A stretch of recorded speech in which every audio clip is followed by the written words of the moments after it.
Bonjour à tous et aujourd'hui on se retrouve pour une nouvelle vidéo. Dans cette vidéo on va donc débriefer le match entre la Suède et l'Espagne. Juste avant que cette vidéo commence, je compte sur toi pour t'abonner, vraiment c'est important, et liker, ainsi qu'aller voir en description les liens de nombreux Discord. Donc il y a un Discord de divertissement où également tu peux regarder plein de matchs de l'Euro gratuitement, des matchs de Winsport, etc. Donc fonce, vas-y, ce sera le premier lien. Alors, on va directement passer au débrief. Donc, comme d'habitude, le petit sommaire. Voilà, vous pouvez avancer pour les habitués. On commencera par les compos et le contexte. Ensuite, l'effet du match et mon analyse. Ensuite, les tops, les flops. Et pour finir, un peu les hommes du match et les notes des joueurs. Puis enfin, la conclusion, quoi. Donc, pour commencer, le contexte. Alors, le contexte, on a appris en soirée que la Slovaquie s'est imposée 2-1 contre la Pologne. Voilà, c'est pas une surprise parce qu'on a une Pologne qui est vraiment pas très très forte sur les dernières compétitions internationales. Vraiment, très décevante d'ailleurs. Et c'est dommage pour Lewandowski. Voilà. Sinon, ensuite, du coup, on savait que ce match était en quelque sorte une finale de ce groupe, puisque souvent, moi en tout cas, je pensais que la Suède est une des meilleures équipes de ce groupe. Voilà, avec l'Espagne, pour moi, c'est la Suède et l'Espagne qui doivent passer dans ce groupe. Mais à voir, franchement, puisqu'il y a eu 0-0 lors de ce match. Donc voilà. Pour les compositions, pour l'Espagne, au goal, on avait donc Unai Simons qui n'a pas du tout été mis en danger, mais quelques fois quand même. En défense, on avait Llorente en défenseur droit, etc. Voilà, je vous mets les compos, vous pouvez mettre pause et les regarder tranquillement comme d'habitude. Et puis nous, du coup, on va continuer pour la composition de la Suède avec Emil Forsberg. Pas de Kaizen, un Berg devant, voilà, Berg très intéressant, pas le Kulusevski, c'est plutôt dommage, je pense qu'il a manqué à la Suède et que peut-être qu'il aurait pu faire des différences parfois que la Suède avait besoin. Mais on a une Suède quand même très compétitive sur le papier avec cette composition avec du Isaac ainsi que du Lindelof. Voilà. Ensuite, on va donc passer au fait du match, donc comment le match s'est déroulé. Tout d'abord, on a eu une première mi-temps largement dominée par les Espagnols, on va pas se le cacher, mais vraiment beaucoup de possessions assez stériles. Donc ça, c'est dommage pour l'Espagne. C'est un des gros problèmes de Luis Enrique et son équipe, tout simplement. Et depuis de nombreuses années, c'est le gros problème de l'Espagne. Trop de positions stériles. On a eu beaucoup d'occasions, beaucoup de loupés de Morata. Mais du coup, l'Espagne ressort avec le 0-0. Mais juste avant la mi-temps, il y a eu une occasion énorme pour la Suède. Sur un ballon loin devant, on a Isaac qui réussit à le prendre. Isaac qui dribble et qui met à terre la porte. Donc là, voilà encore une fois les choix débiles de Luis Enrique de ne pas prendre Ramos. On a la porte qui est mise à terre. Ensuite, Isaac tire. Llorente parvient à contrer ce ballon. Et avec le poteau, ça fait un truc bizarre et ça ressort. Donc voilà, 0-0 à la mi-temps. Deuxième mi-temps, on a une Espagne qui continue de pousser, qui fait plein de changements, sans qu'il y ait de changement en fait. Tout simplement, il y a eu beaucoup moins d'occasions qu'en première. Et on a des Suédois qui se sont battus comme des guerriers pour intercepter la seule miette de ballon, les seules opportunités. On a vraiment eu un Forsberg qui était ceinturé, tout simplement, vraiment un Forsberg pas libre. On a Isaac qui a continué à faire des différences, à dribbler 2, 3, 4 joueurs. Vraiment, ce joueur est incroyable, je vous jure. Il part d'une petite action et est capable de vous créer une grosse occasion. La Suède a encore eu une grosse occasion, mais un gros loupé de Marcus Berg. Les deux plus grosses occasions de ce match, c'est la Suède qui les a eues. Je suis désolé. Il y a eu Isaac qui a marqué, qui a tiré dans le but. Llorente il a contre, etc. Ça fait un truc bizarre. Et il y a eu cette occasion de Berg complètement loupée, voilà, alors qu'il a à 50 cm même pas du but. Enfin, faire ça, c'est honteux, quoi. Quand t'es attaquant, t'attends que cette occasion-là pour sauver ton match, et tu la loupes. C'est pas possible. Donc voilà. Voilà un peu pour le déroulement global du match et un peu les faits. Et on a eu aussi un grand Olsen, franchement, qui a sorti beaucoup de parades. On a eu une bonne défense de la Suède qui est très solide, mais voilà, dans l'ensemble, l'Espagne n'est pas parvenue à marquer et ça manque de créativité et c'est ça mon analyse. Mon analyse, c'est que l'Espagne a un manque de créativité, de nouveauté et il n'y a pas ce côté, comment dire, un peu de folie, je trouve. Et c'est trop. Peut-être les possessions sont trop lentes parfois. Parfois, c'était bon. Après, vous allez dire, ouais, mais c'est parce que Morata a loupé. Mais non, les gars, l'Espagne, ça fait de nombreuses années qu'ils n'y arrivent plus. Et voilà. Et pour moi, le changement à faire pour Luis Enrique, c'est peut-être mettre Adama Traoré dans ce 11 de type qui pourra apporter quelque chose de différent.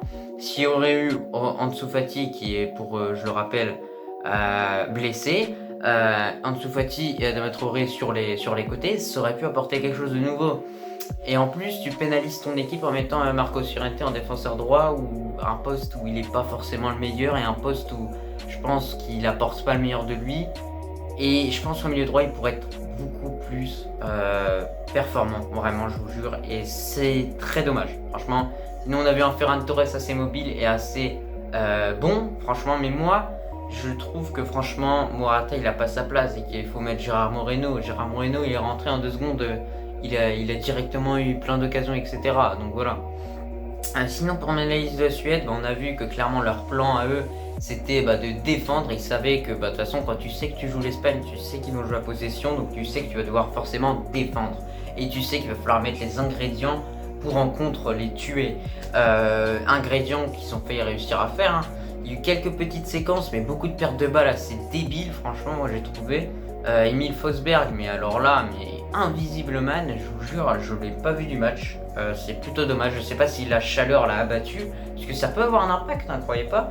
Mais franchement, on n'a pas vu le Emile Forsberg de Leipzig qui est capable de faire de grandes différences balle au pied et qui a une très bonne frappe de balle.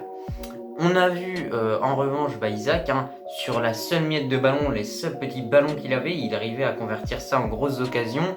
Et il a complètement mystifié la défense pour la mettre à Berg, mais Berg qui est loupé. Donc c'est dommage. Ce que j'aime avec cette équipe de la Suède, c'est ce comportement de guerrier, cette solidarité, cet engagement. C'est qu'à chaque fois qu'il va y avoir un remplaçant qui rentre, il va être équivalent à celui qui sort, même si c'est sur blessure. Et c'est ça que j'aime bien, c'est qu'ils se battent, ils se donnent à plus de 1000%. Et ils ont un sélectionneur, d'ailleurs, Anderson, qui franchement, lui il a dit quoi en conférence de presse, ça fait 1 an et demi que j'attends ce match.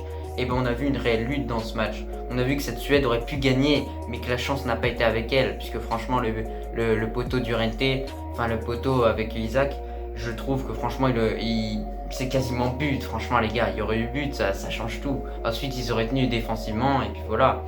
Moi, je pourrais me dire aussi, ouais mais la Suède a fait que de défendre, oui les gars, vous jouez l'Espagne, vous pouvez que défendre les gars, donc voilà.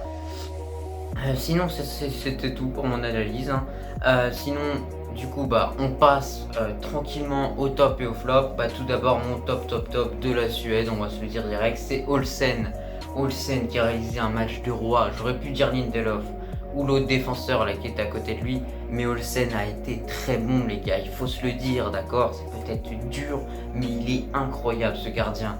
Il a gardé cette pression, il y a les supporters qui te sifflent, il y a une certaine pression, tu vois que le ballon il circule à même pas 20 mètres de ta surface, tu sais que ton équipe elle est recroquevillée, que s'il y a une frappe ça peut être contré par l'autre et ça peut finir but, tu le sais ça.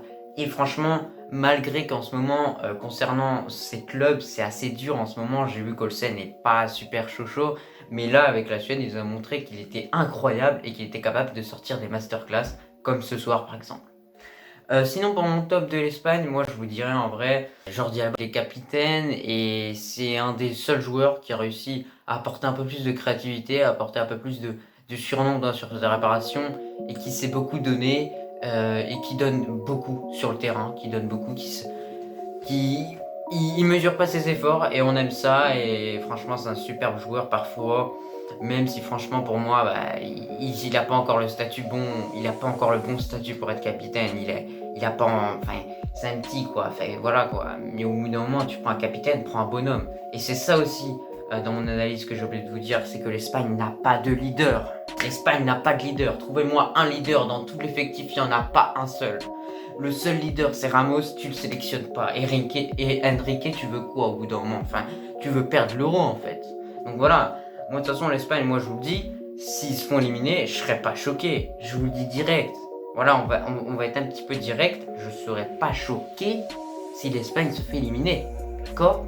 Et puis moi, ça me surprend pas. Bref, ensuite, pour mes flops, dans l'Espagne, moi, je vais vous dire un gros, c'est plutôt Pedri. Peut-être que certains l'ont trouvé bon. Peut-être que sur les notes des joueurs de SofaScore, il va être bien noté. Mais moi, je l'ai pas trouvé bon, en fait. Je l'ai pas trouvé bon, je l'ai pas trouvé percutant. Et j'ai trouvé que contrairement à ce que je vois avec ce qui se fait en fait avec le Barça, c'est assez contradictoire avec ce qu'il fait avec la Roja. Il n'arrive pas à être assez créatif et on dirait un petit peu qu'il a un peu peur d'avoir le ballon et que souvent il garde trop le ballon, etc. Et je pense que Pedri, il n'a pas sa place dans cette équipe. Après, on aurait pu mettre aussi Coquet, qui Coquet, on sait qu'il est finito, les gars, Coquet. Mettre Coquet dans le 11 de type, mais t'imagines, tu le mets Kanté en face, Kanté, il le mange. Tu le mets je sais pas qui en face, il le mange, les gars. Coquet, c'est bon, c'est un gars, il est cramé physiquement. Donc voilà. Sinon, j'ai quoi d'autre à dire?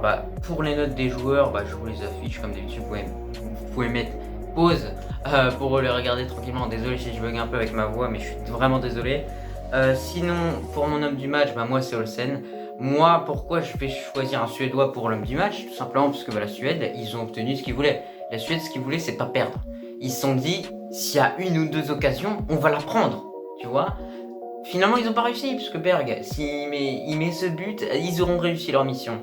Mais franchement, ce point, il vaut de l'or pour la Suède, je vous jure. Franchement, voilà, ils ont subi et Olsen, il est resté efficace jusqu'au bout. Et quel gardien, franchement.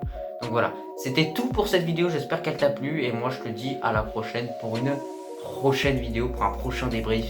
Et puis voilà.